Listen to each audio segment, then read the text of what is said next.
এখন কি দেশে কোনো নৌকা আছে? আওয়ামী লীগ আছে? কিন্তু আমরা সবাই সামাজিকভাবে একসাথে বসবাস করতে হবে। সবাইকে দিল্লিতে তো আর যাওয়ার সুযোগ হয় নাই সবার। শেখ হাসিনাও সবাইকে নিয়ে যেতে পারে নাই।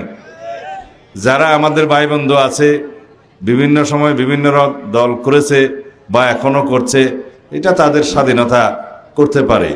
কিন্তু আওয়ামী লীগ কোনো রাজনৈতিক দল নয়।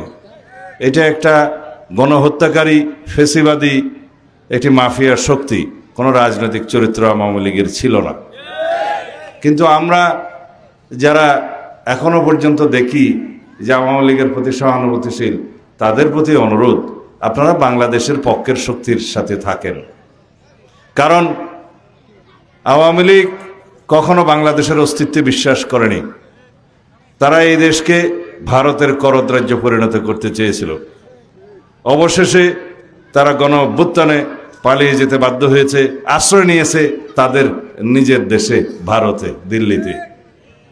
সুতরাং যারা আগে আওয়ামী লীগ করতেন তাদের নিশ্চয়ই ভুল ভেঙেছে। তারা বাংলাদেশের স্বাধীনতায় বিশ্বাস করবে, বাংলাদেশের গণতন্ত্রে বিশ্বাস করবে, এটা আশা করি। তো সুতরাং বাংলাদেশের শক্তির পক্ষে আপনাদের থাকতে হবে।